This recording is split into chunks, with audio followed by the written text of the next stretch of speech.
O que é teologia reformada? Por James Boyce. A teologia reformada recebe o seu nome a partir da Reforma Protestante do século XVI, com suas ênfases teológicas distintas. Entretanto, é uma teologia solidamente baseada na própria Bíblia. Os crentes que seguem a tradição reformada estimam as contribuições específicas de pessoas como Martinho Lutero, John Knox e, particularmente, João Calvino.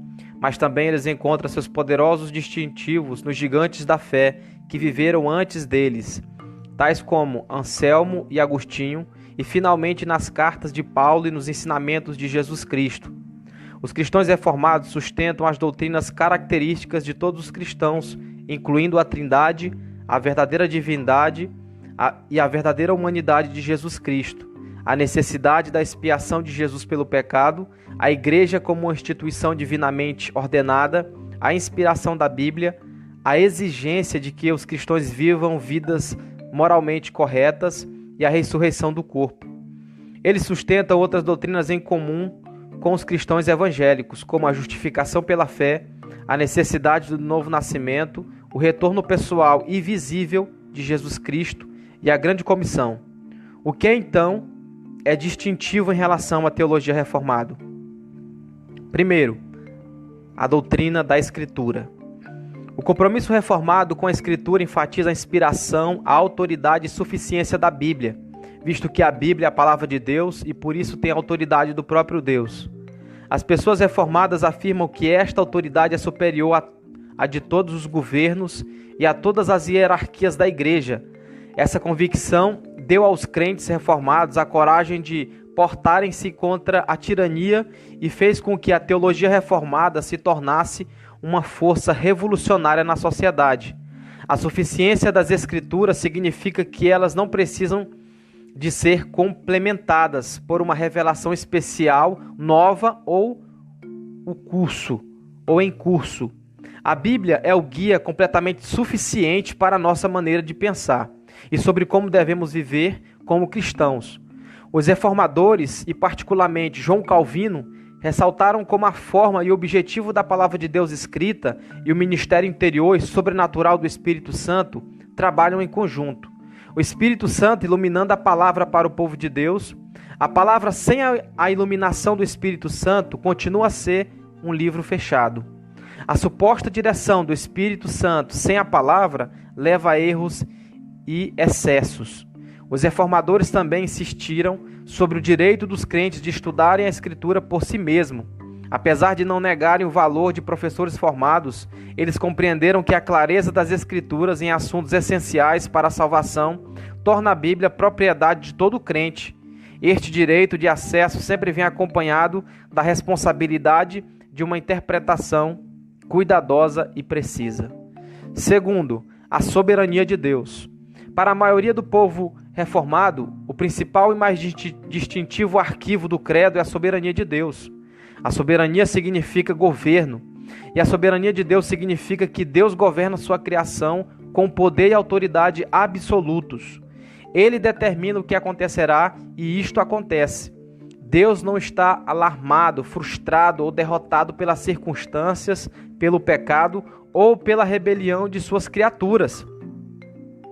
E terceiro, as doutrinas da graça. A teologia reformada enfatiza as doutrinas da graça, mais conhecidas pelo acrônimo TULIP. Embora esse acrônimo não corresponda aos melhores nomes possíveis para os 5 pontos doutrinários. Total depravação. Isso não significa que todas as pessoas são tão más quanto elas poderiam ser. Significa sim que todos os seres humanos são afetados pelo pecado em todas as áreas de seus pensamentos e conduta, pelo que nada que sai de algum homem à parte da graça regeneradora de Deus pode agradar a Deus. No que concerne aos nossos relacionamentos com Deus, estamos todos tão arruinados pelo pecado que nenhum de nós pode entender adequadamente Deus ou os caminhos de Deus. Também não buscamos a Deus a menos que Ele primeiro opere dentro de nós para nos conduzir a buscá-lo. Segundo, a eleição incondicional. Uma ênfase na eleição incomoda muitas pessoas, mas o problema que eles sentem não é, na verdade, com a eleição. é com a depravação. Se os pecadores são tão desamparados em sua depravação como a Bíblia diz que eles são, incapazes de entender e sem vontade de buscar a Deus, então a única maneira que eles poderiam ser salvos é se Deus tomar a iniciativa de transformá-los e salvá-los. Isto é o que significa a eleição.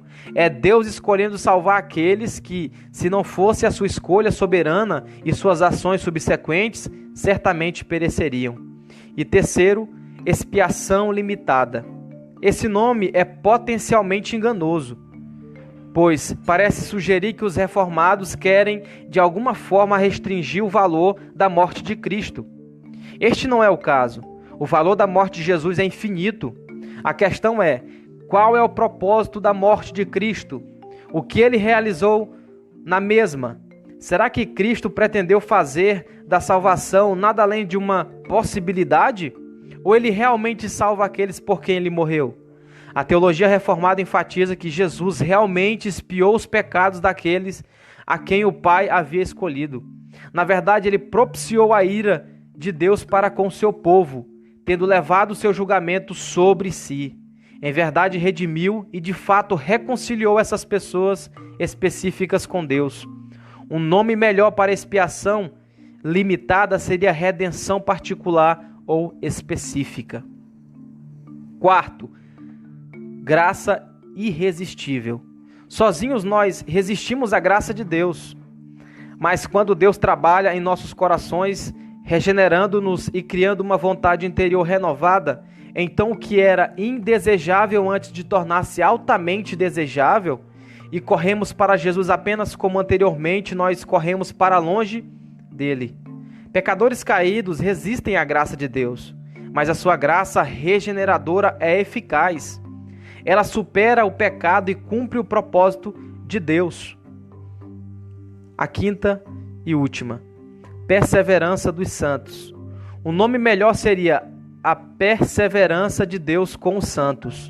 Mas ambas as ideias estão realmente envolvidas. Deus preserva conosco, nos impedindo de apostatar, o que certamente faríamos se Ele não fosse conosco. Mas porque Ele preserva, nós também perseveramos. Na verdade, a perseverança é a prova definitiva da eleição. Nós perseveramos porque Deus nos preserva de cair e de nos desviarmos dele total e finalmente. Quarto ponto, o mandato cultural. A teologia reformada também enfatiza o mandato cultural, ou a obrigação dos cristãos de viverem ativamente na sociedade e trabalharem para a transformação do mundo e de suas culturas. O povo reformado teve vários pontos de vista nesta área, dependendo do grau em que eles acreditam que tal transformação era possível. Entretanto, no geral, eles concordam em duas coisas. Primeiro, somos chamados a conviver no mundo e não para nos retirarmos dele. Isso leva os crentes reformados para longe do monasticismo. Em segundo lugar, que devemos alimentar os famintos, vestir os nus e visitar o prisioneiro. Contudo, as principais necessidades das pessoas ainda são as espirituais. E o trabalho social não é um substitutivo adequado para o evangelismo. Na verdade, os esforços para ajudar as pessoas só serão verdadeiramente eficazes à medida que seus corações e mentes forem mudados pelo evangelho. Isso leva os crentes reformados para longe do mero humanitarismo. Tem sido objetado à teologia reformada que qualquer um que acredita nas doutrinas reformadas perde toda a motivação para o evangelismo. Se Deus fará o trabalho, por que eu deveria me preocupar? Alguns perguntam. Porém, não é isso que realmente acontece. É pelo fato de Deus fazer a obra que podemos ser usados para fazer o que Ele nos manda fazer. Fazemos-los com alegria, sabendo que nossos esforços não serão em vão. Que a Deus seja somente a glória. Sola Escritura, sola gratia, solus Christus, sola fide, soli Deo, glória.